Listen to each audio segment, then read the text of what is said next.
오늘은 뭐 삼죽이라는 명칭을 갖고 있기도 한데 사실은 지금 심고리 감독님이 만드신 고다르 감독에게 묻다라는 영화가 아마 제가 알고 있기로는 전주국제영화제에서 2024년도 때 3년도였나요? 상영이 된 바가 있고 그 후로는 사실 거의 많이 소개가 된 적은 별로 없었죠. 13년에 전주에서 상영하고 창원 민주국제영화제에서 상영을 11월에 한 번 했었습니다. 근데 뭐 되게 귀한 자료 필름이기도 했었고 그래서 오늘 이 영화를 틀자라는 얘기를 듣고 나서 짧은 다큐멘터리이긴 한데 이 작품에 대한 얘기도 하겠지만 워낙 또 주제 자체가 고다르일 수밖에 없는 상황이어서 직접 영화를 만들고 당시에 2002년도로 기억을 하고 있는데 저는 알고 있는데 고다르 감독을 또 만나고 오셨던 심고리 감독님 지금 한국에 잠깐 계시는 거고요. 주로 이제 파리에서 또 살고 계시기 때문에 이 기회를 통해서 또 저희가 궁금한 것들 혹은 들려주고 싶으신 부분들 뭐 이런 얘기들을 나누는 시간을 가져보도록 하겠습니다. 심고리 감독님을 소개해드리도록 하겠습니다. 박수로 환영해 주십시오.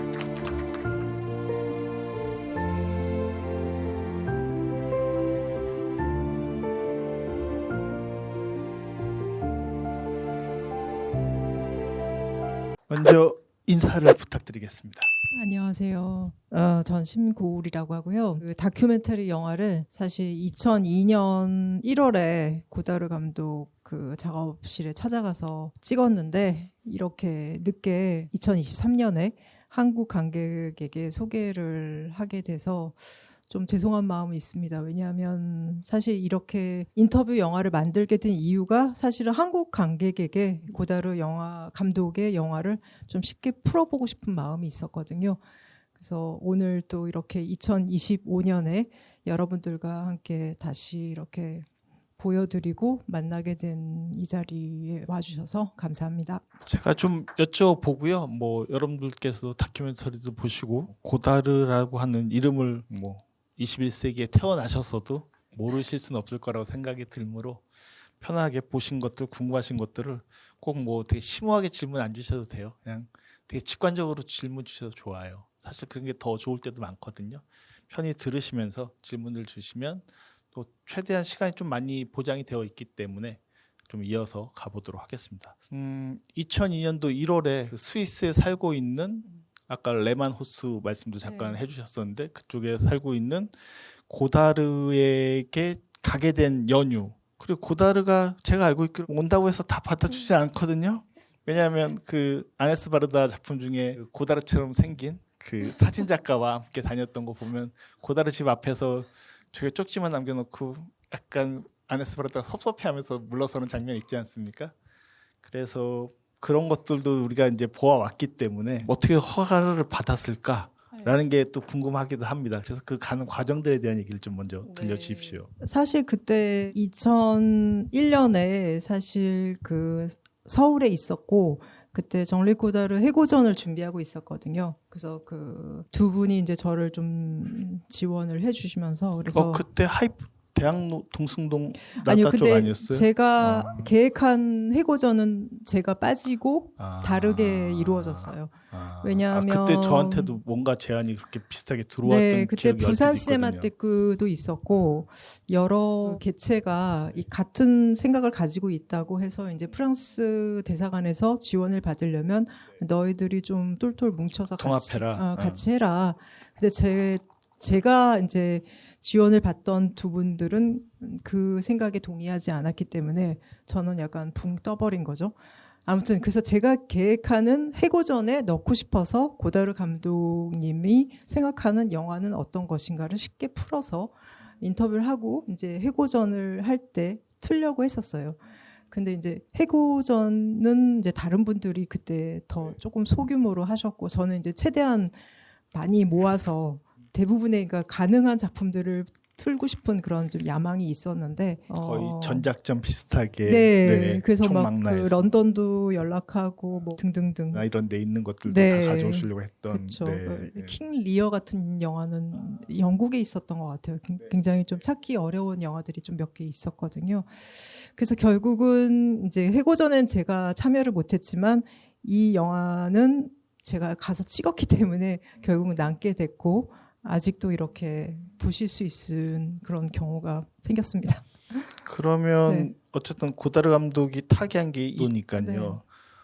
이 영화를 어쨌든 묵혀뒀다가 편집을 하기로 결심한 건 그 타개 때문과도 관련이 있는 건가요? 근데 한국 외에서는 사실 몇 번 상영이 있었어요. 상영 또한 좀 약간 드라마틱하게 진행이 되긴 했는데 사실은 제가 이제 영화제 프로그래머를 잠깐 하면서 영화제를 다니면서 프랑스 사람들을 만났었고 그때 이제 첫 영화죠. 그 브래드리스 네모테로 헤라 네. 퍼스트 어시스턴트 했던 피에르 이시옹 칸 영화제 집행위원장 오래 하셨던. 그분도 이제 깐네 자주 오시고 그래서 저도 만났고 이런 식으로 해서 제가 조금 전략적으로 접근을 했죠. 사실은. 그러니까 감독님을가 작업을 했던 분들에게 가서 조금 묻고 싶다. 어떻게 하면 허락을 받을 수 있을까? 그래서 이렇게 약간 좀 진을 치긴 했었어요. 그래서 그 희시영 선생님도 네. 그때 팩스로 이제 고다르한테 편지를 써가지고 한국도 좀 생각해줘라. 한국도 좀 중요하다. 그런 식으로 그리고 한국에도 한번 가면 좋지 않을까. 뭐 그런 식으로 하면서 약간 저를 믿을 만한 사람이다. 그러니까 누구랑 알고 뭐 이렇게 해서 뭐 약간 이렇게 보증을 서주신 거예요. 네. 네, 그렇게 해서 사실은 갈 수 있게 됐고 마지막에 그래서 팩스를 몇 번 주고 받았어요. 네. 팩스로 항상 그때 소통을 하셨는데 그래서 제가 이제 해고전 준비하고 있는 누군데 이러이러해서 이것도 좀 여쭤보고 싶고 가도 되겠냐 해서 어떻게 오케이를 하셨어요. 그리고 이제 파리에 가서 아주 소수의 팀을 꾸려가지고 가려고 하는데 약간 통화가 안 되다가 이제 통화가 됐죠. 그래서 우리 간다고 그렇게 해서 가서 하루 새벽 차로 타고 가서 이제 하고 오후에 끝내고 다시 돌아왔습니다. 파리로. 당일치기였던 거예요? 네, 당일치기로. 그럼 네. 스위스까지 기차로 왔다 갔다 네, 했던 기차로 거예요? 그때 한 3시간 뭐 20분 그 정도 걸렸었던 것 같아요. 그래서 완전히 그 학력고사 보러 가는 네. 그 심정보다 더 마음이 무겁고 네. 그랬던 생각이 납니다. 준비하신 거 다 질문하신 건가요? 사실 주어진 시간 생각하면 그렇지 못했을 것 같은데요. 그러니까 제가 계획하는 구도는 그랬어요. 그러니까 4가지 단계가 있지 않나. 그래서 처음에 영화의 발상, 그리고 그게 소설이 됐던 어떤 아이디어가 됐던 일단은 각색을 해야 되니까 각색 단계, 그리고 이제 편집이 또 영화에서 가장 중요하잖아요. 그래서 네, 편집 네. 단계, 그 다음에 이제 어떻게 이게 의미를 갖게 되는가. 그거는 결국 공유하고 소통이기 때문에 토론이 될 수도 있고 글이 될 수도 있고 이런 토론회가 될 수도 있고 그런 식으로 이렇게 4가지 단계가 있다라고 생각을 했어요. 그래서 이제 그 순서대로 질문을 시작했으나 원래 중구난방으로 치시죠. 예, 워낙 그 탁구공, 뭐 테니스공, 뭐 축구공처럼 통통 튀시니까 저희가 뭐 할 수 있는 만큼 한 거죠. 사실 그러니까 인터뷰어는 2명이었거든요. 저하고 프랑스 분. 크레딧은 프랑크 구르디앙이라는 예, 예. 친구. 네. 남자 목소리를 중간에 네, 들어오는 맞습니다. 네. 그러셨군요. 그래도 어쨌든 현재 1시간 조금 넘는 이 다큐멘터리 분량 안에서 좀 전에 말씀 주셨던 4가지 형식은 얼추 다 갖추고 있는데요. 네. 기억나실지 모르겠지만 편집에 대해서 얘기할 때는 되게 인상적인 장면이 장마리 스타와 다니엘 위에가 만든 그 시칠리아라는 영화에 대해 되게 저도 좋아하는 작품인데 그 편집 과정을 포르투갈의 되게 유명한 감독이죠. 페드로 코스타가 찍은 게 있어요. 그건 전주에서도 예전에 상영한 기억이 제가 있습니다. 제가 있을 때 상영했나? 저도 지금 이제 헷갈려요. 오래 살다 보니까 헷갈리는데 그래서 그 영화가 편집으로서는 되게 완벽한 교본 과정을 보여주는 거다 뭐라는 얘기도 있었고 각색에 대한 얘기는 좋은 소설을 왜 각색해? 난 나쁜 것만 선택해서 했어. 그래서 뭐 모라비아 것 중에서는 경멸이 별로 안 좋았다. 그래서 저도 모라비아의 경멸이라는 소설을 그렇게 좋아하지 않거든요. 뭐 권태 뭐 이런 것들에 비해서는 상대적으로 덜 좋아하는데 그런 이유로 했구나. 그거 좀 약간 신박하긴 하다. 뭐 이런 부분들도 나오고 뒤에서 또 보시면은 뭐 지금 말씀 주셨던 그런 또 다른 부분들 영화의 원리가 맨 처음에 또 얘기가 또 나오기도 하는 등 그걸 다 얼추는 하신 거였구나. 그래도 이제 아까 제가 여쭤봤던 게 그런 거였었잖아요. 잠깐 사석에서 총 어느 정도 찍으셨습니까? 왜냐면 1시간을 딱 보고 나서 제가 느꼈던 가장 큰 감정은 더 많은 말이 있으면 좋을 것 같은데 라는 거였거든요. 네, 근데 일단 그 당시에 그 찍고 오자마자 그 깐네 관련된 분들이 이제 약간 흥분을 하셨어요. 왜냐하면 고다르를 찾아가서 만나서 찍은 사람들이 별로 없잖아요. 그래서 그렇다고 전혀 없는 건 아니에요. 기자들도 있었고 또 스위스 기자들한테는 조금 더 간대한 것 같더라고요. 그래서 결국은 부에노스아이레스에서 틀었어요. 그때 2002년에. 마르테 플라타 영화제였습니다. 아니요. 그렇죠. 브레노스아이레스에서 독립 인디펜던트 영화제인데 그래서 굉장히 서둘러서 편집을 하고 보냈고 거기에서 진짜 그 고다르를 좋아하시는 그런 평론가 감독들이 우르르 모여가지고 같이 보고 그게 이제 월드 프리미어가 된 거죠. 그렇기 때문에 네. 굉장히 빠르게 편집을 했지만 이제 한국에서 했는데 아무래도 조금 집중할 수 있는 내용들을 모으다 보니 그리고 레페런스라는 게 그래도 그분은 30년대 태어나셨던 분이고 우리와 문화의 갭은 굉장히 많기 때문에 그분한테는 중요한 얘기들이지만 우리한테는 받아들일 때 큰 의미가 없는 그런 내용들도 이제 격가지로 나오니까 그런 부분들을 치고 나니까 그 정도의 분량이 나왔던 것 같아요. 그 크레딧에 보니까 뉴 버전 편집이라고 나와 있던데 네. 그럼 그것이 쳐낸 결과를 아니요. 가리키신 말씀인가요? 길이는 네. 거의 비슷하고요. 그러니까 제가 약간 편집을 한 거죠. 그러니까 더 구조를 만들었어요. 그러니까 앞에 이렇게 자막으로 뭐 사유, 뭐 의미하다 뭐 이런 식으로 해가지고 조금 더 이렇게 그 구성을 좀 구조적으로 만든 평론, 토론 뭐 이런 그러니까 게. 한글로 그렇게 넣은 거죠. 왜냐하면 원래 버전에는 그런 것이 없고 그냥 쭉 이야기하는 것이고 이 영화 자체가 어떻게 보면은 픽션으로 보면은 그러니까 영화를 하고자 하는 학도들이 이제 마에스트로를 찾아가 가지고 감독님 우리 영화는 어떻게 만드는 겁니까? 이렇게 여쭤보는 그런 형태가 좀 보이잖아요. 그래서 서로 모르는, 그러니까 일방적으로 아는 관계이기 때문에 처음엔 되게 어색했거든요. 그래서 이 어떻게 카메라를 놓을 것인지 처음에는 무슨 얘기를 할까 약간 떨면서 그렇게 이제 만나는 과정에서 갑자기, 그러니까 근데 감독님이 이제 또 촬영하시는 분이니까 이 조명을 준비해서 이렇게 켜주셨는데 보조 조명을 전구가 나가니까 네, 중간에 나가는 장면이 있었죠. 아이스 브레이킹 하듯이 약간 더 따뜻해진 거죠. 어떻게 보면은. 전구가 깨지면서 아 빨리 전구를 갈아야겠군. 그러면서 액션으로 들어가니까 이렇게 굳어있는 그런 관계에서 조금 더 가까워진 관계가 된 것 같아요. 그렇게 해서 이야기가 조금 더 진행이 됐었고 마지막에는 너희들 이 영화 혹시 봤어? 그러면서 보여주겠다고. 칸 영화제에서 들었던 단편 영화. 네. 작품이 어떤 거였죠?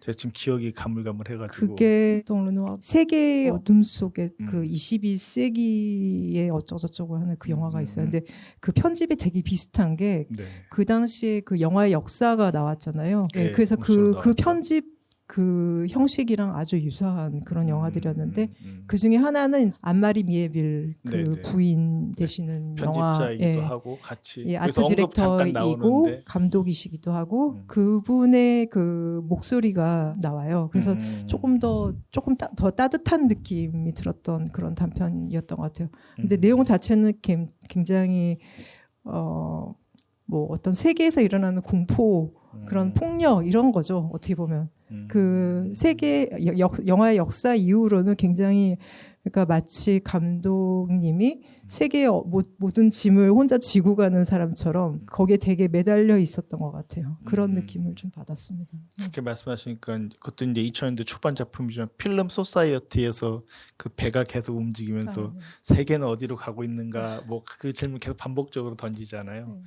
사실 이때는 그런 생각들을 또 많이 하셨던 시기다라는 생각이 들기도 했는데 그게 궁금한 건 어쨌든 준비한 걸 꽤나 교육적인 목적이든 뭐 고다르 회고전을 위해서든 준비하러 가신 거긴 한데 그래서 왜 막상 저도 그랬을 것 같은데 보면은 떨리지 않습니까? 그 사람에 대한 어떤 인상 같은 게 좀 있을 텐데 그게 카메라에 어느 정도 담겨 있겠지만 인간의 눈으로 보는 것과 또 카메라가 담는 것에 어떤 갭이 있으니까요. 차이가 있으니까 감독님이 직접 보시기에는 어떤 느낌이셨는지가 사실 좀 궁금하기도 합니다. 이미 굉장히 캐리어가 많이 진행되신 나이였으니까 근데 굉장히 좀 따뜻한 느낌이 있었던 것 같아요. 그래서 사실 선물도 그때 하나 받았었는데 선물을 주셨어요.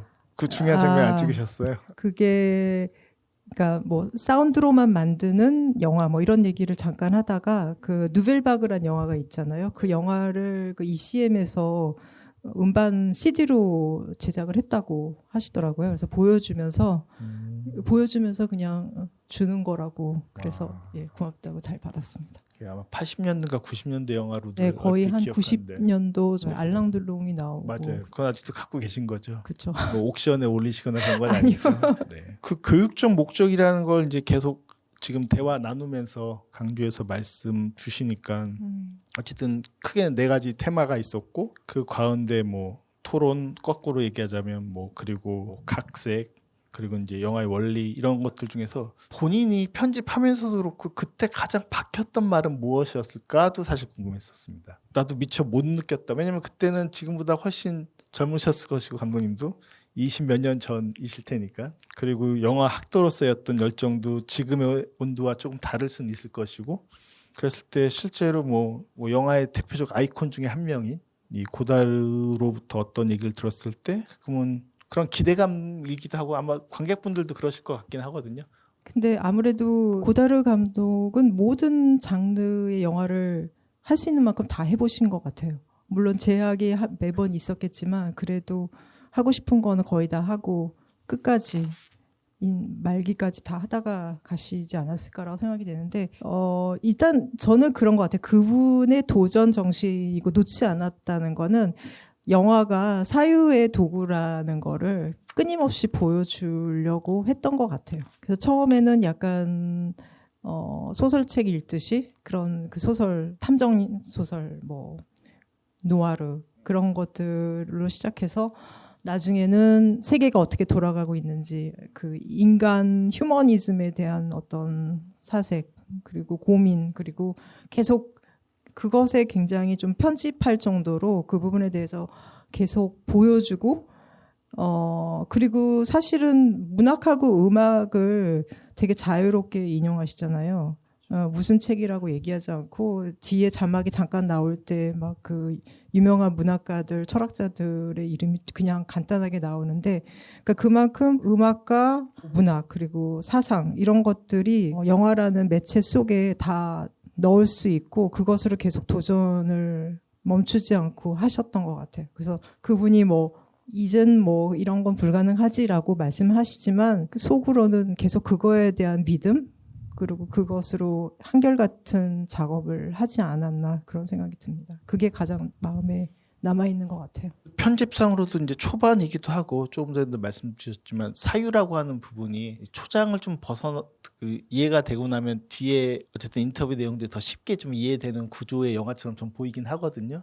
그래서 사유에 대한 얘기를 좀 잠깐 도움이 될까 싶어서 이제 말씀을 드리면 어쨌든 영화가 사유의 도구다라는 이제 문장으로 시작을 해서 중간의 내용들을 보면은 감독님하고 제가 이제 정리한 게 좀 다를 수도 있는데 물론 만드신 건 감독님이지만 보는 사람 마음대로 이해해 보기에는 어느 정도 스펙터클 만드는 형식 속에서 스펙터클이라는 것이 이제 이미지와 사운드가 필요해지고 그것에 의해서 사실 그쪽으로 가버리다 보니까 결국엔 사유하지 않는다라는 결의 얘기도 하나가 있고 스펙터클을 TV 혹은 방송 쪽과 같이 붙여서 그래서 방송이나 이런 데는 사유가 없잖아 라는 얘기들도 비슷하게 하셨고 그에 비해서 영화는 이제 결국 그 과정 속에서 사유가 잊혀지게 되는 스펙터클이 모든 것을 지배하게 된다는 건 디디에 위베르만이나 많은 이제 요즘 동시대 인문학자들도 하는 얘기들 중에 하나이기도 하니까요. 그런 얘기들에 대해서 되게 강조한다고 보여지는데 감독님이 생각하시기엔 이 사유의 도구가 그래서 질문도 하시잖아요. 네. 그리고 어떻게 다시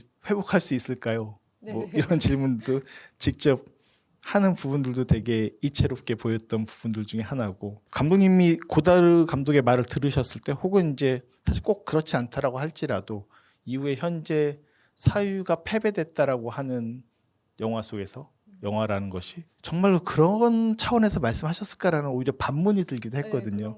네, 오히려 약간 역설적으로 말한 거 네, 아닌가라는 생각도 들어서 감독님은 어떤 생각하셨는지가 사실 좀 편집해서 보여주시긴 했지만 그렇죠. 그리고 어차피 또 그렇게 작업하는 감독들이 많지 않으니까 약간 좀 가장하면서 엄살을 떨 수도 있고 그리고 나는 나의 길을 간다. 결국은 뭐 70% 80%의 사람들과 내가 생각하는 것이 전혀 동의하지 않을 텐데 그 사람들이 내 영화를 봐서 무엇에 필요할까라고 생각한 것처럼 뭐가 됐던 나는 나의 길을 갈고 내가 생각하는 영화를 계속 하겠다. 그리고 너희들은 너희들이 알아서 해라. 새로운 어떤 것들을 계속 만들어 가야 하지 않겠냐라고 하는 것 같아요. 근데 일단은 그 감독님이 생각하는 영화의 시기와 또 우리 세대가 생각하는 시기가 또 다르기 때문에 예, 어느 정도의 이렇게 장이 또 닫히고 또 새로운 장이 열리고 그런 거죠.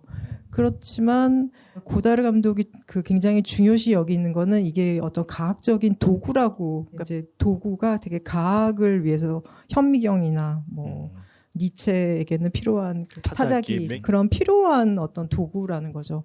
그렇기 때문에 영화와 관련된 새로운 도구에 대해서는 항상 관심을 갖고 실험을 많이 했던 것 같아요. 그래서 마지막에는 3D도 찍으시고 그러셨잖아요. 그리고 그 모바일로도 찍어서 깐느에서 이렇게 그 뭐죠 파브리스 아레뇽가 그분이 이렇게 보여드리고 동시에 이렇게 인터랙 상영도 그렇죠. 해보시고 어떤 기술에 대한 어떤 부분들은 계속 열려 있으면서 그것들을 발굴하고 전혀 뒤처지지 않게 활용을 계속 하셨던 것 같아요. 말씀대로 뭔가 비판하는 것 같은데 뭐 약간 이제 이건 약간 디테일한 장면일 수도 있는데 이제 찍으시는 이 카메라를 지칭하면서 되게 작다라고 얘기하면서 그게 문제가 된다라는 어떤 차원의 발언을 하는 장면 기억나시죠? 그러면서 아네스 바르다 얘기를 해요.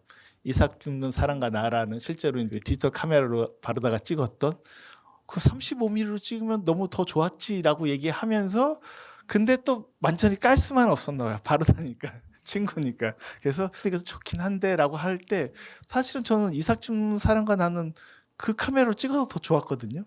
제 입장에서는 오히려 그렇게 보여줘야 되는 영화가 아니었을까라는 생각을 해볼 수 있는 영화였는데 물론 이제 원래 하려던 얘기의 차원에서 어떤 것이 연결돼서 나오긴 했지만 한편으로 생각해 보면 바르다도 고다르 못지않게 여러 매체들을 계속 활용해 오면서 그렇게 변신하는 것이야말로 오히려 두 사람이 공통적으로 계속 걸어온 길이 아닌가라는 생각이 들기도 해가지고 그런 비판도 좀 전 되게 재밌게 들렸던 장면입니다.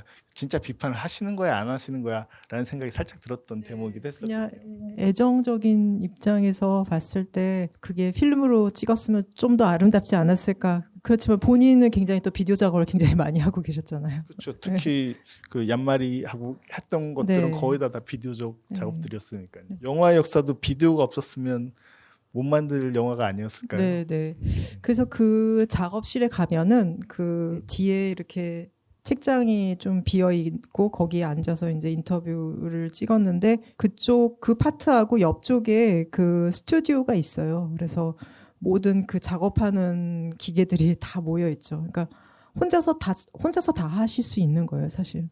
그래서 그 작업실은 아마 오래전부터 만들어져 있었고 그래서 계속 페이지 인 이렇게 다 하면서 정말 아날로그로 작업을 계속 해오셨던 거죠.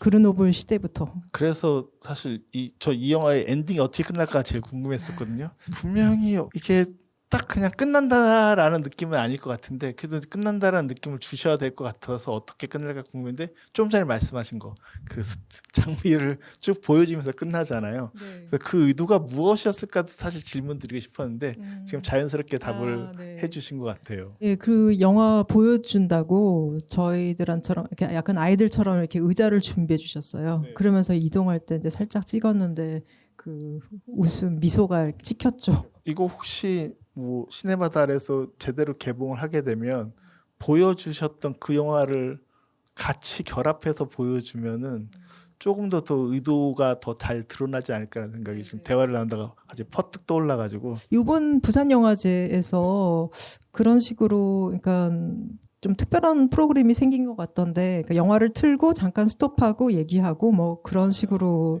진행을 한다는 얘기를 얼핏 들었어요. 그래서 고다르 감독이 생각하던 그런 방식이 드디어 부산 영화제에도 도입이 되고 있구나 그런 생각이 들었고요.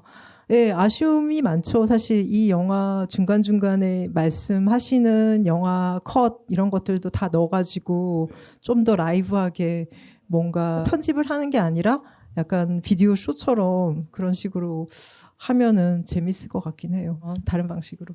그래서 이제 저희가 구계자들을 틀었던 것도 이 영화와 아주 밀접한 시기는 아니지만 훨씬 이전이지만 그럼에도 불구하고 왜 고다르가 자기 내 멋대로 해라 그때 찍었던 시기 때 구계자들까지도 이제 어떻게 보면 초기 시절에 거의 마지막 작품인데 연결이 되는데 이때는 뭐 샤무엘 풀러나 이런 사람들의 쇼속 그냥 뺏겼어.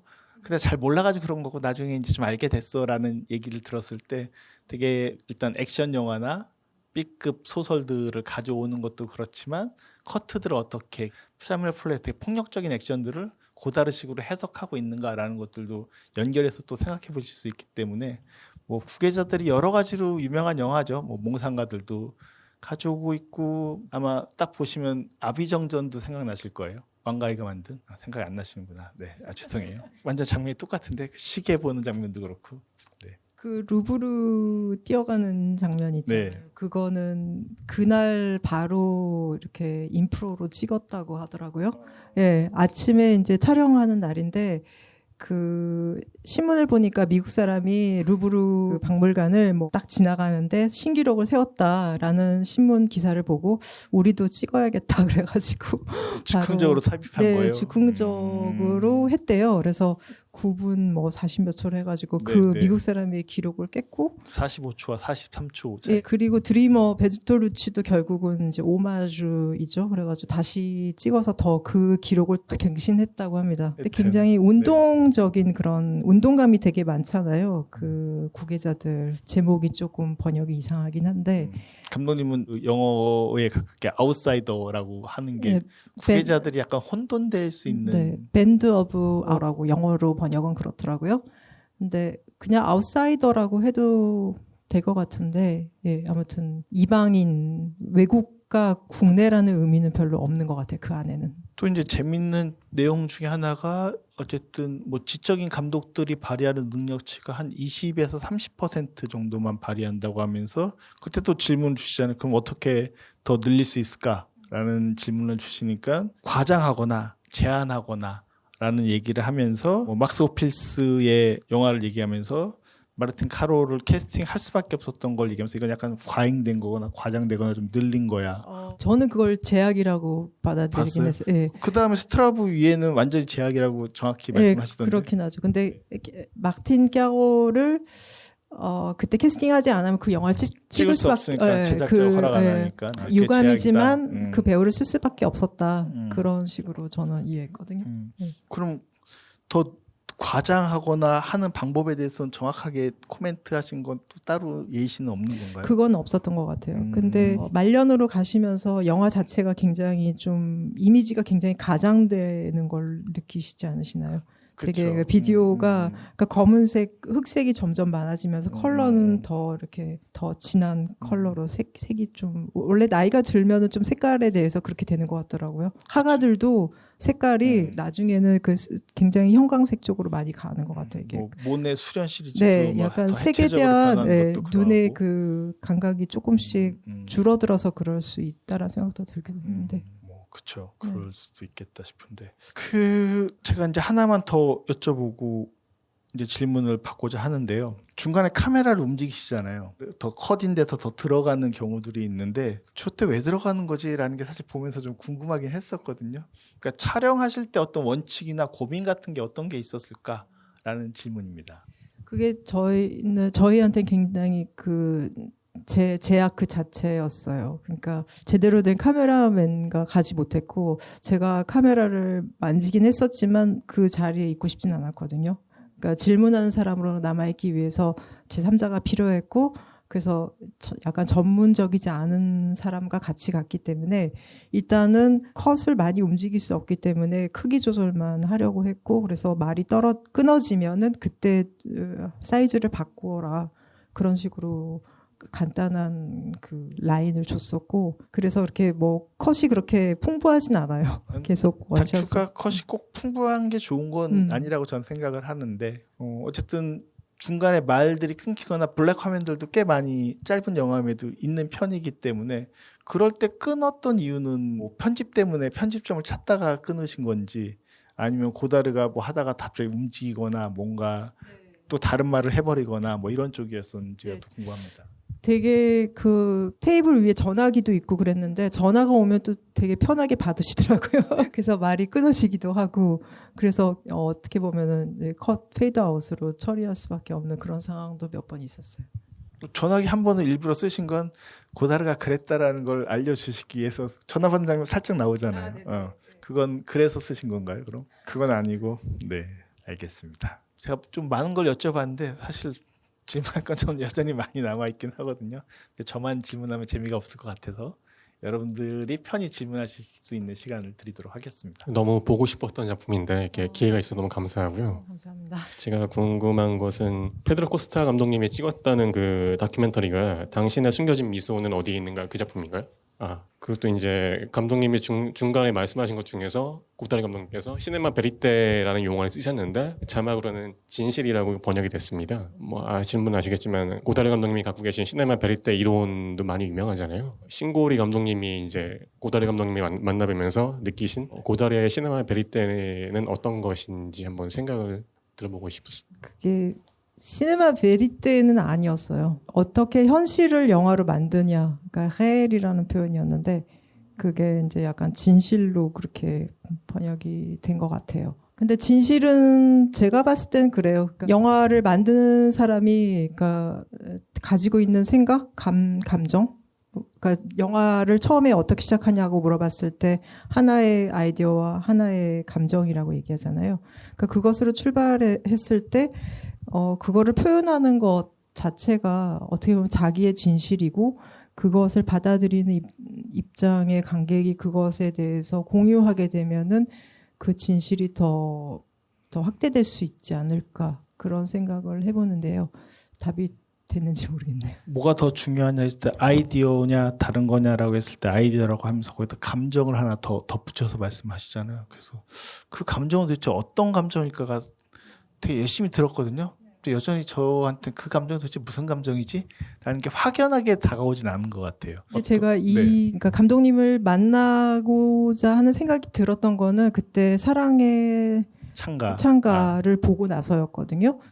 그거를 최근에 다시 봤어요. 그랬더니 그 느낌이 좀 비슷함이 있더라고요. 거기에도 어느 감정에 대해서 얘기하고 어느 삶의 전 일생이 아니라 어느 순간의 삶의 어떤 순간. 그러니까 감정에서도 그러니까 물론 사랑에 대해서 얘기하는 거죠. 그 영화에서는. 그러니까 사랑이 뭐 이렇게 계속 움직이잖아요. 그 중에 어떤 상태, 어떤 것. 그거를 얘기하는 것 같아요. 사실은 사랑 얘기는 항상 있었던 것 같고 어떻게 보면은. 네. 거기서 사랑의 창가 이제 초반 장면이 보면 영화 제작을 위해서 인터뷰하고 시작하는 영화였거든요. 그렇죠. 그 영화. 네, 그 영화를 보면서 옛날에 그 고다르 감독이 매번 얘기하는 게 테니스를 좋아했잖아요. 그래가지고 공을 치면은 그걸 받아서 나한테 던져줘야 되는데. 그러니까 그런 표현이 있어요. 홈부아예 라발이라고. 왜 공을 안 던져주냐는 거죠. 그러니까 되게 혼자서 쓸쓸하게 작업하고 있다라는 생각. 근데 뭔가 이거를 나도 보았고 나의 방식으로 나마 공을 좀 던져주고 싶다라는 생각이 있었어요. 그런 것이 용기가 되었던 것 같아요.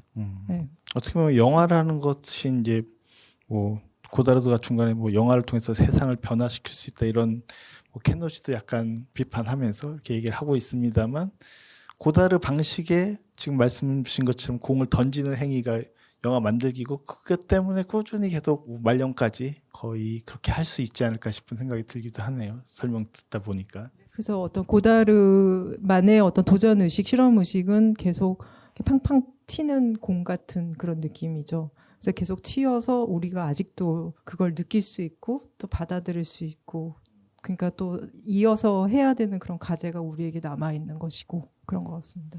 그때 뭐 고다르에 대한 글을 저도 되게 길게 써서 올려놨었습니다만 실제로 보면 고다르의 영화 각각도 이게 어떻게 튀려는 거지라는 게 처음 봤을 때는 뭐 비브르사비 포함해서 이 시기 때 영화들도 초기 영화들도 그렇고 뭐 지가 베르토프 집단에서 일할 때도 그렇고 또 스위스로 건너가서 얀마리와 했던 일종의 뭐 푸티지, 뭐 비디오 여러 가지 섞여 있는 역사적 작업들도 그러하고 한 번도 거의 예측대로 흘러가게 뭔가 작업을 그냥 한다는 느낌을 주지 않은 인물 중에 하나가 그래서 고다르가 항상 얘기될 수밖에 없는 측면이 아닌가 싶은 생각도 들긴 하네요.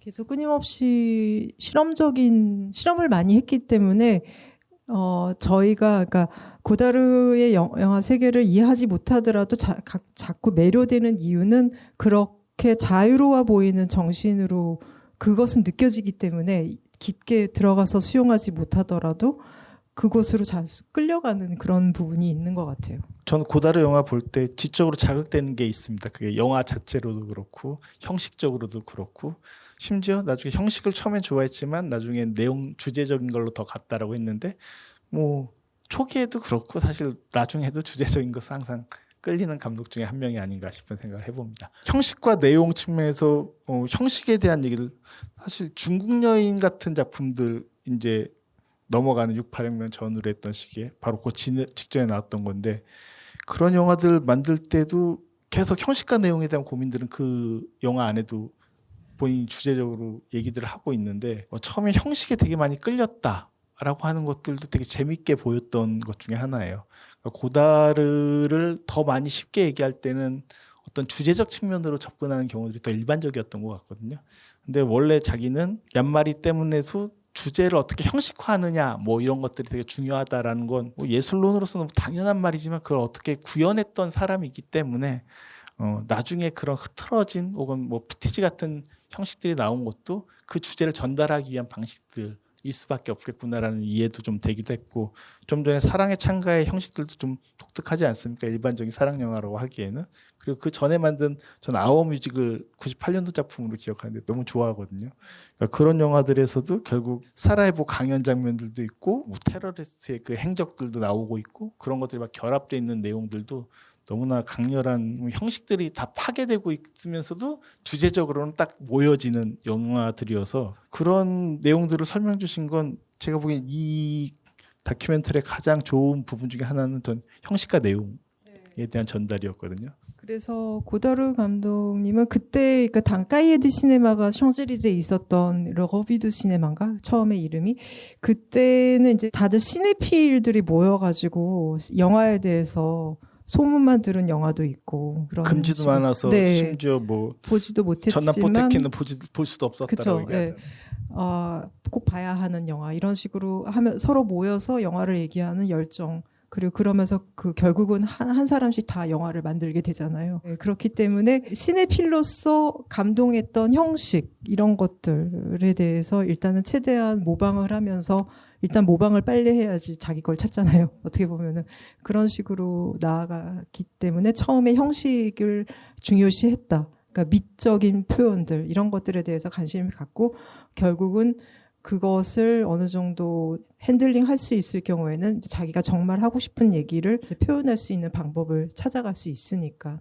그렇게 했다는 걸로 저는 이해를 했거든요. 그러니까 프랑스에서 저도 이제 영화 공부를 조금 했었는데 저는 프랑스 영화를 이해하려고 공부하러 갔는데 계속 그 히치콕 영화를 보여주고 그러더라고요. 그래서 이런 갭이 좀 있구나. 그러니까 프랑스의 영화가 마치 처음에는 그 시네필이 다 그 미국이나 영국의 그 대가들의 감독 히치콕 영화가 거의 교과서처럼 그렇게 써였던 그렇죠. 네, 그런 것이 기억이 에릭 납니다. 로메르도 히치콕 책을 썼고 심지어 트리포는 히치콕과 대화에 대한 책을 썼고 그랬으니까요. 네. 근데 오명 얘기도 되게 재밌었어요. 사실은 형식적으로 너무나 아름다운데 내용적으로는 진짜 시시한 스파이 영화가 아니겠느냐라는 얘기들은 저도 100% 약간 공감하는 부분이기도 했어서 그러니까 히치콕의 영화는 진짜 순수한 형식에 더 가깝거든요. 그게 뭐 서스펜스물이다 이거 다 말도 안 되는 그냥 통념이고요. 실제로 보고 있으면 그 샷들을 통해서 어떻게 이야기를 전달할 것인가에는 약간 극단적인 순수 아트 페인팅 같은 그런 느낌들이 되게 큰데 그런 얘기를 또 고다르께서 이렇게 또 얘기해 주시니까 들으면서 되게 재밌었던 부분 중에 하나이기도 했었습니다. 영화적인 유의죠. 어떻게 보면은 네. 비교할 수 없게 매력 있는 그런 유의적인 부분들이 분명히 있는 것 같아요. 그리고 이제 그 미술하고도 이제 고다르 영화도 그렇지만 비교하잖아요. 뭐 뿌생 그림들을 사람 좋아하지만 자기는 좀 더 덜 평가받는 들라크루아의 그림이 더 좋아한다고 얘기하면서 뿌생의 그 전쟁 장면들이 자기 볼 때 되게 지루하다라고 하는 것도 실제로 오르세나 이런 데 가면 그 그림들 볼 수 있거든요. 저 비슷한 생각을 한 적이 있어서 그런지 몰라도 제가 묻어가려는 게 아니라 실제로 그런 생각을 해봤던 적들이 있어가지고 고다르가 그런 얘기도 하고 있구나. 확실히 이제 워낙 해박한 사람이기도 하고 여러 가지 레퍼런스들을 되게 자유롭게 끌어올릴 수 있는 능력들이 있다 보니까 이 작품에서 그런 얘기들을 또 듣는 뭔가 또 작은 재미는 아니지만 문학에 대한 얘기들도 되게 많이 하고요. 그런 부분들도 되게 인상 깊게 또 남았던 부분입니다. 나중에 다큐멘터리들을 뭐 아까 저희가 사석에서 좀 잠깐 나누겠었지만 그런 부분들을 이렇게 보여주시거나 하면서 조금 더 뻥튀기라고 하죠. 이제 업계에서는 약간 이 분량을 늘릴 수 있지 않을까 싶은 생각이 들기도 하는데 그런 고민도 하시고는 계시는 거죠 지금.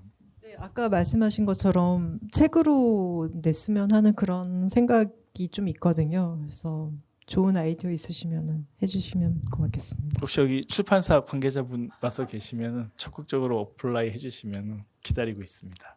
이 영화와 직접적으로 연관이 되는 질문은 아닌 것 같은데 어쩌면 또 저는 이상영 평론가님한테 지금 현재의 한국 감독들 영화 작품 중에 어떤 고다르적인 요소 이런 것들이 없을 수 없다고 보는데요.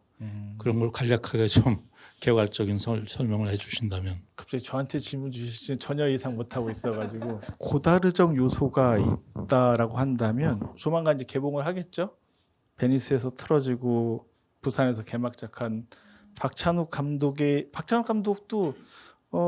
아까 고다르가 초기 때 영향받았던 뭐 사무엘 풀러라든가 또 박찬욱 감독은 이제 로버트 알드리치에 더 가깝긴 한데 그런 영향들 그 세대 때 감독들이거든요. 미국의 이제 할리우드의 B급 영화 감독들.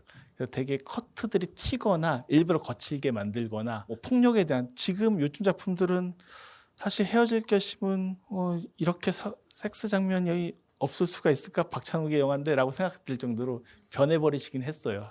아마 이번 영화도 그럴 거라고 생각을 합니다. 이제는. 근데 예전에 이제 올드보이를 전후로 했던 그런 시절의 커트들은 확실히 그런 B급 영화들과 되게 유사해서 고다르는 뭐 직접적으로 육체적 노출을 하거나 그런 건 아니지만 편집적으로 그것들이 넘어가는 감각들은 박찬욱이 그런 부분을 되게 유사하게 가지고 있고 헤어질 결심에서 여전히 그런 요소들이 보여진다.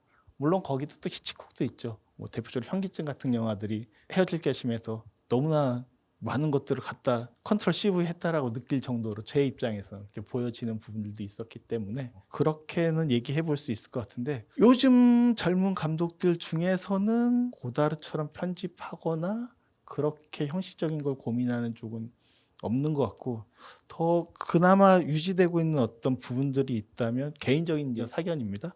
훨씬 더 롱테이크의 영화들이라고 불리는 그렇다고 해서 타르코프스키나 이런 유럽 쪽의 롱테이크의 스타일이기보다는 뭐 에드워드 양이라든가 뭐 이런 약간 동양적인 롱테이크에 더 가까운 집안이나 가옥이나 공간의 구조들을 보는 영화들은 되게 쉽게 보고 있어서 레퍼런스가 좀 달라졌구나라는 생각이 듭니다. 아마 세대적 차이도 있겠죠.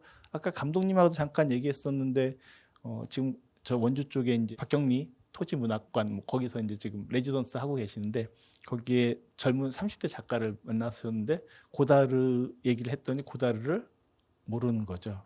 되게 흔해요. 요즘은 놀라실 일이 아니에요. 별로 관심이 없어요. 왜 아침에 오픈되면 유튜브 얼마나 많은 것들이 올라옵니까? 그거 보느라고 다 바쁜 시대를 살고 있기 때문에 고다르는 여전히 책 얘기를 하고 고다르 영화 역사 보면 발자크 소설 얘기 진짜 많이 하거든요. 발자크 소설 지루하다고 하면서 되게 많이 얘기하는데 지루하다면서 되게 수많은 책들을 발자크 소설 다 읽었어 거의. 발자크는 거의 공장처럼 생산했던 소설가이기도 하거든요. 그래서 이 사람은 말하는 걸 다 액면가 그대로 믿으면 좀 안 돼. 되게 좋아하는 거예요. 그러니까 그런 것처럼 사실은 우리가 어떤 영화라는 걸 취하는 게 사유의 도구라고 말하지만 고다르 영화도 초기작도 오늘 구계자들 보면 재밌지 않습니까? 갑자기 루브르에서 뛰어다니고 그리고 거기서 되게 유명한 게 아까 아비정전 얘기도 했었지만 세 명이서 춤추는 장면들은 할 하틀리의 심플맨 같은 90년대 영화도 그대로 리메이크되고 있거든요. 되게 그 장면들 춤추는 카페에서 춤추는 장면들은 수많은 영화들에서 갖다 써먹었어요. 너무나 이게 지금도 여전히 힙하고 팝한 어떤 그런 장면들인 거죠.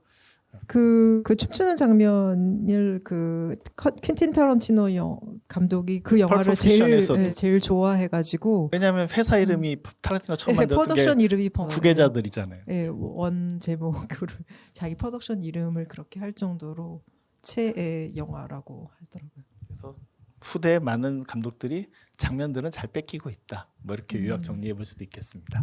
네. 저는 사실 오늘 두 번째 봤어요. 봤는데 너무 저는 그걸 다 필기하고 싶을 정도로 소중한 대사들이 많이 나왔는데 저 역시도 굉장히 영화를 좋아하고요. 그런데 저는 이제 재즈 뮤지션으로서 그 고다르가 한 이야기 중에서 제가 느끼기에는 집중력의 소멸 이것이 가장 큰 문제라는 생각이 들었어요. 그 말하고자 하는 내용 중에 하나가 근데 재즈에서도 굉장히 집중력이 중요하거든요. 그 임프로비제이션을 하기 위해서. 그리고 그뿐만이 아니라 고다르의 영화를 보더라도 또 고다르 감독 그 자체를 보더라도 저는 언제나 재즈와 너무나 이렇게 자연스럽게 연상이 되고 그래서 사실 칼럼에도 쓴 적이 있는데 그래서 감독님께서는 고다르가 저 같은 경우 굉장히 재즈적이다라고 생각을 하는데 그것에 대해서 어떻게 생각하시는지 궁금합니다. 네, 굉장히 재즈적인 것 같아요. 제 생각에는. 특히나 초기의 그런 픽션 영화들을 보면은 나중에는 조금 더 에세이적인 영화들로 어떻게 보면은 처음에는 류이 리미에르 영화에서 시작해서 에디슨 영화로 가지 않았을까 약간 그런 생각이 드는데 큰 관객들을 위한 영화를 찍다가 나중에는 시네마토그라프와 키네토스코프의 그쵸 혼자 이렇게 펜션이고. 볼 수 있고 혼자 보면서 생각할 수 있는 그런 영화로 약간 장르가 바뀐 그런 느낌인데 예, 일단은 굉장히 자유롭게 자기가 해보고 싶은 실험들은 다 한다는 것 그리고 그것들을 할 때 누구한테 뭐 이거를 써도 될까요라고 묻는 저작권 문제에 대해서 전혀 신경 안 쓰고 되게 자유롭게 느끼면서 문화나 어떤 지식 이런 것들은 나눠야 된다라고 생각한 게 아니었을까라고 저는 추측을 해봐요. 네.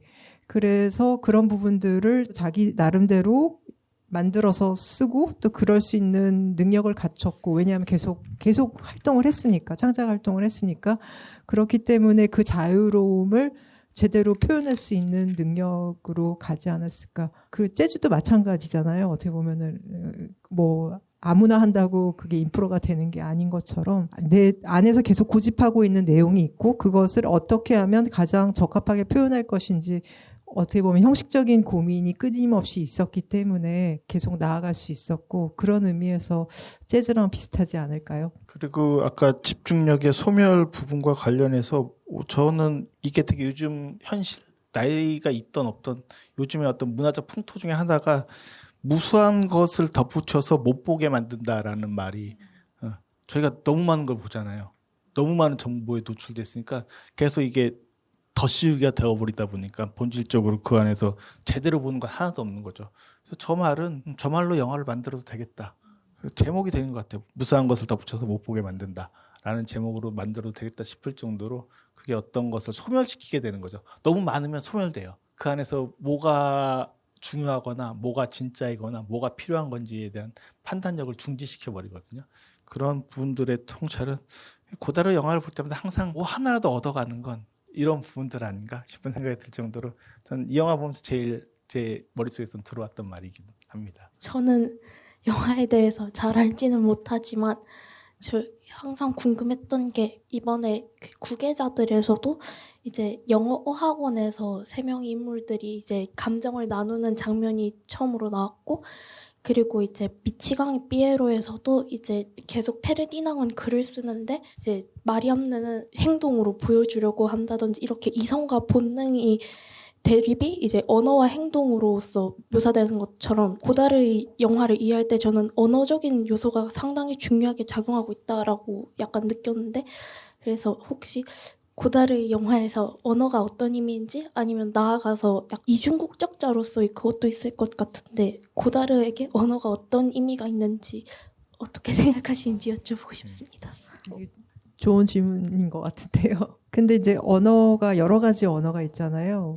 그러니까 문학이 있고 일단 그리고 초기 영화에는 특히나 이제 제작자를 잡기 위해서 항상 어떤 소설 원작을 제시했어야 됐고 그렇기 때문에 스토리가 일단 있는 거고 그러니까 그거는 이제 문학적인 스토리이고 그거를 이제 고다르 감독은 영화로 풀어야 되니까 영화적인 언어를 항상 고민을 하겠죠. 그러니까 그 두 가지 언어가 있지 않나 그런 생각이 일단 듭니다. 그리고 제가 아는 이제 팩트 중에 하나는 고다르가 외국인들에게 불어를 쓰는 것을 되게 좋아했다는 책을 읽은 적이 있었어요. 사실 고다르 영화에서는 요 극영화 시절 60년대 영화들에서 보면 계속 한 번을 얘기하지 않아요.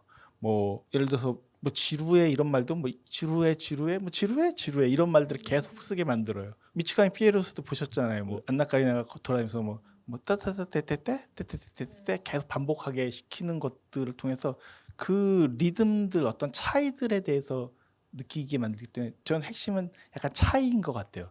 사실은 그 언어를 반복적으로 말한다는 동일성보다는 다른 말인 거죠. 같은 단어인데 다르게 들릴 수 있는 여지들에 대해서 이 영화 구계자들에서 보면 말들이 반복되는 훈련들을 통해서 그게 번역하는 이제 수업이었는데 토마스 하디의 소설을 그런데 그것들이 이 사람이 써서 번역할 때 사실 반복되는 건 이 차이가 만들어진 건 트랜스레이션의 문제이긴 하거든요. 그런 것들을 되게 흥미롭게 알려줘요. 저희한테 영화를 볼 때 그런 차원의 얘기들이 하나가 있고 이긴 합니다. 언어 자체가 발화가 되면서 여러 반복적으로 그 음악이 된다고 볼 수도 있겠죠. 아까 감독님이 프랑스어 쓰실 때 옆에 듣고 리듬들이 있어가지고 그건 그 언어가 갖고 있는 매력 중에 하나인 것 같아요. 물론 우리말도 좋지만 불어는 또 불어 나름대로의 음악적 요소가 되게 크게 있고 고다르 영화에서는 초반에 초기작들에서 배우들한테 그걸 반복적으로 시킬 때는 그런 리듬들을 갖고 갖게 만드는 건 되게 직관적으로 느낄 수 있지 않나 싶은 생각도 해봅니다. 근데 장면도 되게 반복적으로 써요. 예를 들어서 아까 아워 뮤직도 얘기했었는데 그 사라예보 강연 장면에서 고다르가 직접 나오거든요. 거기서 보면 그러면서 영화의 역사의 국면에 대해서 설명하면서 샷 리버스 샷 체계들을 얘기하면서 하워드 혹스의 남자와 여자를 구별하지 않는 것처럼 사진을 놓고 샷 리버스 샷 이런 장면 하면서 이게 유태인과 지금도 팔레스타인의 문제 이스라엘과 팔레스타인 문제도 그 이미지가 팔레스타인 다큐멘터리가 됐고 리버스 샷 극영화가 된 어떤 이스라엘 영화 홀로코스트 영화 그래서 샷 리버스 샷으로 반복해서 설명 주고 있어요. 이 반복의 체계가 영화의 형식과 되게 또 중요하게 연결되어 있는 거예요. 이 샷 리버스 샷이라고 하는 되게 기초적인 체계의 원리들과 또 연결되어 있기 때문에 반복이 되는데 하워드 혹스를 비판하죠. 그 아워 뮤직에서 보면 남녀와 여자가 이제 샷 리버스 샷으로 소위 말해서 그 화면이 봉합이 되는데 이 봉합될 때 동일하지 않은 존재인데 동일한 사이즈의 미디엄 샷으로 그걸 해버리니까 그 안에서 동일성밖에 없는 채 이 차이라는 것을 제대로 발생시키지 못하는 샷의 구조다라면서 그게 이제 사실은 사유가 무너지는 이유이기도 하거든요. 그러니까 그 샷 리버스 샷 말씀하셨는데 똑같은 동가의 크기이기 때문에 그게 봉합이 되면은 봉합이 됐다라는 느낌도 없이 그냥 넘어가잖아요. 근데 고다르 감독은 자주 쓰는데 최근까지도 쓴 것 같더라고요. 그러니까 이것은 편집이다를 계속 보여줘요. 왜냐하면 이렇게 해서 여기서 나 뭐 예를 들면 나 목말라 하면은 이 컷을 이 목소리가 대사가 나오는 장면을 다른 각도로 바꿔서 똑같이 해요. 그러니까 계속 이것은 편집이다라는 거를 보여주면서 영화 안으로 들어가는 거를 약간 소외시키는 그런 의식으로 계속적으로 보여주는 매체성 것 같더라고요. 자체를 고스란히 드러내니까 어떤 직관적으로는 뭐 미치광이 피에로에서 이렇게 차 타고 가다가 뒤돌아보면서 뭐라고 떠드니까 안나 카리나가 물어보잖아요. 장벌 병문한테 또 누구한테 말하는 거야? 관객에게 뭐 이런 것들이 더 낯설게 하겠지만 사실 지금은 그거 갖고 뭐 대단하다고 말하기엔 너무 많이들 써먹어가지고요 좀 유치해지긴 했어요. 고다르가 유치하다는 게 아니라 그것도 이제 하나의 클리셰가 되어가는 거죠. 그런 형식들 중에서. 근데 샷 리버스 샷에 대한 그 좀 전에 감독님이 설명 주신 그런 방식들의 이화는 여전히 되게 유효해요.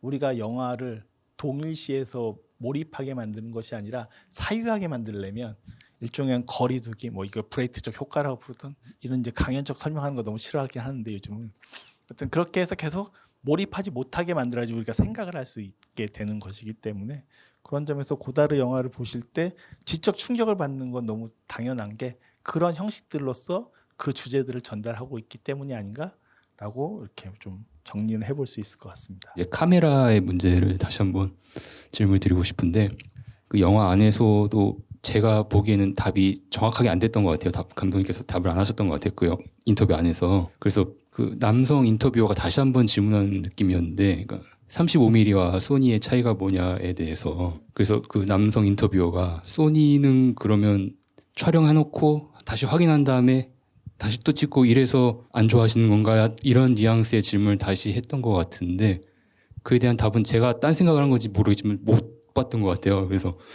혹시 편집이 된 건지 모르겠지만 혹시 고다르 감독께서는 어떤 이야기를 하셨는지가 궁금하고 관련해서 어쨌거나 이제 시대가 달라지고 있고 이젠 핸드폰 카메라 화질이 너무 좋은 나머지 이걸로도 이제 영화를 찍을 수 있는 시대가 됐는데 결국 영화가 카메라의 예술이라고 한다면 필름으로 찍을 수 없는 시대의 그런 디지털 카메라의 영화가 영화로서 그럼 무의미한 것인가? 물론 그건 아니라고 하실 것 같은데 감독님도 어떻게 이해되는지 좀 궁금합니다. 그 당시에 그 영화 필름하고 비디오 카메라 캠코더처럼 간단한 캠코더를 비교했을 때, 그러니까 그 시절의 이야기예요. 그러니까 필름을 찍었을 때는 일단 뭐가 찍히는지 보는 사람은 카메라만밖에 없잖아요. 그리고 찍지만 굉장히 그러니까 이거를 소비를 그러니까 함부로 낭비할 수 없기 때문에 굉장히 진심을 많이 담아서 정말 철저하게 찍었지만 카메라 테이프나 그 당시에는 테이프였고 지금은 테이프도 아니고 카드로 하는데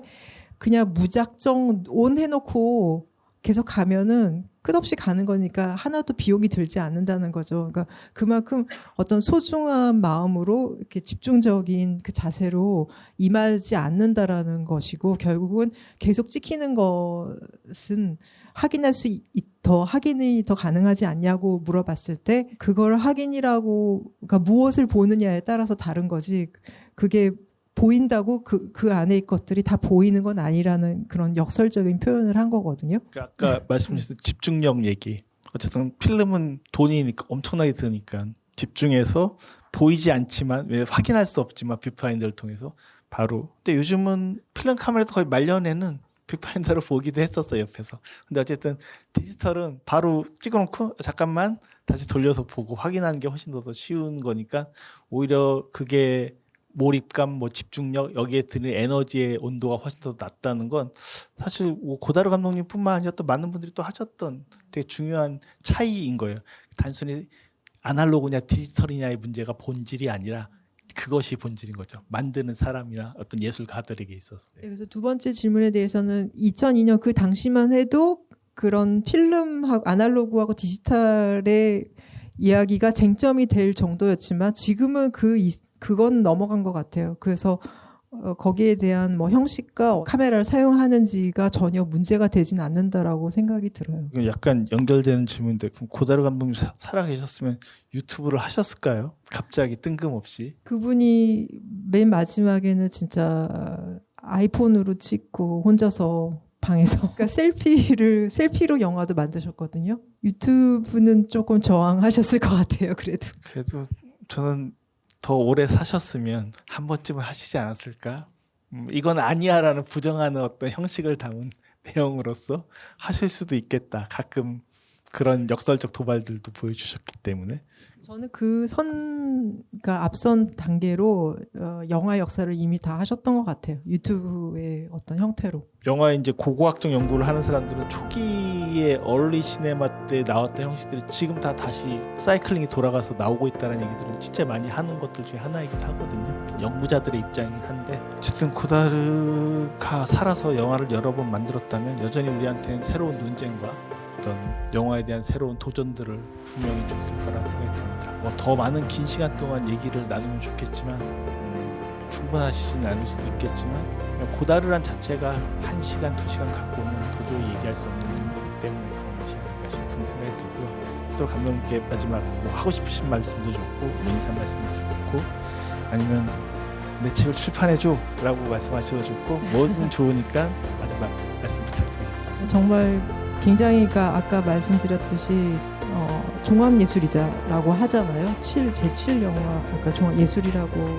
표현하는 영화를 가장 그 매체로서 가장 많이 활용하지 않았나. 그러니까 문학이나 그림이나 아니면 사진, 뭐 문학, 시, 음악 등등등 최대한 많은 것들을 많이 활용해서 굉장히 영화를 풍부하게 만들어줬는데 그것들을 이어가는 후계자들 부족하지 않나라는 생각이 들어요. 근데 고달은 그래도 빠를 때 1년에 2편씩은 만들었거든요. 좀 빨리 만드셔야 되지 않겠어요? 이거 20년 만에 뭐 내보내시고 막 하는 거 보면 빨리 만들어 주십사 하는 마음도 생기는데요. 뭔가 하나 숨겨놓은 게 있긴 한데 아, 다음에 있습니까? 공개하도록 하겠습니다. 또 기회가 된다고 한다면 감독님과 함께 그 숨겨놓은 게 뭔지를 제가 또 낱낱이 얘기를 해보는 시간을 가져보도록 하겠습니다.